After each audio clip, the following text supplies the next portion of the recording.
ನಮಸ್ಕಾರ. ಸಂಘಶಕ್ತಿ ಕಾರ್ಯಕ್ರಮಕ್ಕೆ ತಮ್ಮೆಲ್ಲರಿಗೂ ಆತ್ಮೀಯ ಸ್ವಾಗತ. ನೋಡಿ, ಸಂಘದ ಸರ್ಸಂಘ ಚಾಲಕರು ಅವರು ತಮ್ಮ ಸಾವಿನಲ್ಲೂ ಸಹ ಆದರ್ಶವಾಗಿ ಮತ್ತು ಪಾಠವನ್ನು ಹೇಳ್ಕೊಟ್ಟು ಹೋಗಿರೋದನ್ನು ನಾವು ಗಮನಿಸಬೇಕು. ನೋಡಿ, ಡಾಕ್ಟರ್ ಜಿಯವರ ಅಂತಿಮ ದಿನಗಳಲ್ಲಿ ಅವರ ಒಂದು ಸಾವನ್ನಲ್ಲಾದಾಗ ಡಾಕ್ಟರ್ ಇಚ್ಛೆಯನ್ನು ವ್ಯಕ್ತಪಡಿಸಿದ್ದೇನು ಅಂದರೆ, ನನ್ನ ಅಂತ್ಯ ಸಂಸ್ಕಾರವನ್ನು ಯಾವುದೇ ಪೆರೇಡ್ ಮಿಲಿಟರಿ ರೀತಿಯಲ್ಲಿ ಮಾಡಬಾರ್ದು ಅನ್ನೋ ಒಂದು ಇಚ್ಛೆಯನ್ನು ಬರೆದಿಟ್ಟು, ಅದೇ ರೀತಿಯಲ್ಲಿ ಕುಟುಂಬ ರೀತಿಯಲ್ಲಿ ಹೇಗಾಗುತ್ತೋ ಅದೇ ರೀತಿಯಲ್ಲಿ ನನ್ನ ಅಂತ್ಯ ಸಂಸ್ಕಾರವನ್ನು ಮಾಡಬೇಕು ಅಂತ ಡಾಕ್ಟರ್ ಜಿಯವರು ಹೇಳಿದರು. ಇದು ಡಾಕ್ಟರ್ ಜಿಯವರ ಒಂದು ಅಂತ್ಯ ಸಂಸ್ಕಾರದ ಕಥೆ. ಆದರೆ ಗುರೂಜಿಯವರು ಏನು ಹೇಳಿದ್ರು ಅಂದರೆ, ಯಾವುದೇ ಸ್ಮಾರಕಗಳನ್ನು ನನ್ನ ಹೆಸರಲ್ಲಿ ಇರ್ಕೂಡ್ದು, ಕೇವಲ ಇದ್ದರೆ ಅದು ಡಾಕ್ಟರ್ ಜಿ ಹೆಸರಲ್ಲಿ ಮಾತ್ರ ಇರಬೇಕು ಅಂತ. ಯಾಕಂದರೆ ಸಾಮಾನ್ಯವಾಗಿ ಸರ್ಸಂಘ ಚಾಲಕರಾದ ನಂತರ ಸ್ಮಾರಕಗಳನ್ನು ನಿಲ್ಲಿಸುವಂಥ ಒಂದು ಪದ್ಧತಿ ಬರ್ಬೋದು ಅನ್ನೋ ದೃಷ್ಟಿಯಲ್ಲಿ ಇಟ್ಕೊಂಡು ಗುರೂಜಿಯವರು ತಮ್ಮ ಅಂತಿಮ ಇಚ್ಛೆಯನ್ನು ಸಹ ವ್ಯಕ್ತಪಡಿಸಿ ಇದೇ ರೀತಿ ಅವರು ಮಾಡಿದ್ದನ್ನು ನಾವು ಗಮನಿಸ್ಬೋದು. ಬಾಳಾ ಸಾಹೇಬ್ ದೇವರಸ್ ಅವರು ಇನ್ನೂ ಒಂದು ಮುಂದೋಗಿ ಹೇಗೆ ನಾಗ್ಪುರದಲ್ಲೇ ಆದಂಥದ್ದು ನಾವು ಗಮನಿಸಿರಬಹುದು.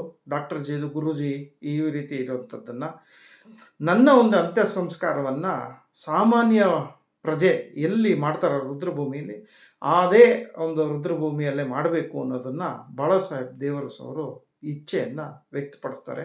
ಮತ್ತು ಸ್ಮಾರಕಗಳಲ್ಲಿ ಯಾವುದೇ ರೀತಿ ಆಗಕೂಡ್ದು ಅನ್ನೋದು ಸಹ ಬಾಳಾ ಸಾಹೇಬ್ ದೇವರಸ್ ಅವರು ಹೇಳಿರ್ತಾರೆ.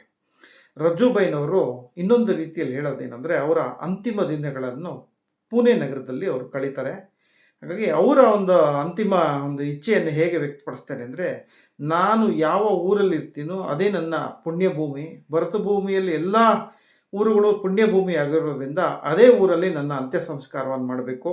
ನನ್ನ ಈ ಪಾರ್ಥಿವ ಶರೀರವನ್ನು ನಾಗ್ಪುರಕ್ಕೆ ತೊಗೊಂಡೋಗಿ ಅಲ್ಲಿ ಅಂತ್ಯ ಸಂಸ್ಕಾರ ಮಾಡುವಂಥ ರೀತಿ ಯಾವುದೇ ಇಲ್ಲ. ಹಾಗಾಗಿ ನಾವು ಇರುವ ಊರು ಅದೇ ನಮ್ಮ ಪುಣ್ಯಭೂಮಿ ಆಗಿರೋದ್ರಿಂದ ಅಲ್ಲೇ ಮಾಡಿ ಅಂತ ಹೇಳಿದರು. ಹಾಗಾಗಿ ಅವರು ಪುಣೆಯಲ್ಲಿ ತಮ್ಮ ಅಂತಿಮ ದಿನವನ್ನು ಕಳೆದಿದ್ದು, ಪುಣೆಯಲ್ಲಿ ಅವರ ಅಂತ್ಯ ಸಂಸ್ಕಾರ ಆಗಿದ್ದನ್ನು ನಾವು ಗಮನಿಸ್ಬೋದು. ಹೀಗೆ ಸಂಘದ ಸರ್ಸಂಘ ಚಾಲಕರು ಅವರ ಸಾವಿನಲ್ಲೂ ಸಹ ಆದರ್ಶ ಮತ್ತು ಮಾದರಿಯನ್ನು ಗಮನಿಸಬೇಕಾಗಿರುವಂಥ ವಿಚಾರ.